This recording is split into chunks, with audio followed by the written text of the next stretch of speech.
গরনের নিউন ছেলে আমার মিটুন সবাই ওয়েলকাম জানাইতেছি গণেশ পূজার পার্ট 2 তে। তোমরা যেহেতু কইছিলাম যে আমি গণেশ পূজার পার্ট 2 আনমু, তো এই হিসাবে তো আনতেই হইব। তো তোমরা লাগিয়া আজকে আমরা যাইতেছি আগরতলা গণেশ পূজার পার্ট 2 আনতাম। তো গণেশ পূজার পার্ট 2 এর লাগিয়া আমরা আগরতলার যে কোনো একটা ক্লাউডেস পূজার মধ্যে যাবো। আমরা সবটি পূজার মধ্যে যাইতাম না, আমার কাছে এত সময় নাই। তো আজকে যারা যারা ভিডিওটা দেখতেছো তারা কইতেছি যে ভিডিওটা এন্ড পর্যন্ত দেখো, অনেকটাই মজা হইতে চলতেছে।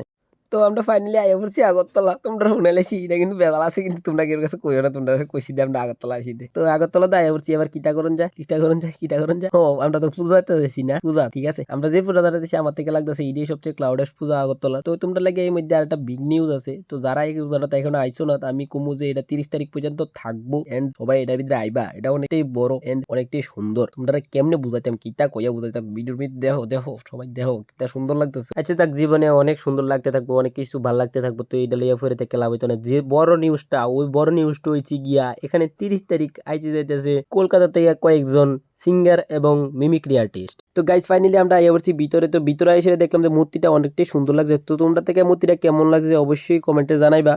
তো এখান থেকে পূজা দেখেছিলাম, আমরা বলেছিলাম এবার বাইর যামুগা, আর পূজা দেখতাম না। তো এবার রাস্তা দিয়া অনেকটি পূজা দেখতে দেখতে আইতেছিলাম। তো হঠাৎ করে এই মূর্তিটা দেখেছি, আমার থেকে অনেকটাই পছন্দ হয়ে গেছে। মূর্তি রয়েছে কাছের আর কি, তো লেগে আরো বেশি পছন্দ হয়েছে। তো তোমরা থেকে কেমন লাগছে অবশ্যই এটা কমেন্টে জানাই দেবা। তো আজকের ভিডিও এখানেই শেষ করতেছি। তো সবাই রে আজকের লেগা bye bye and good night.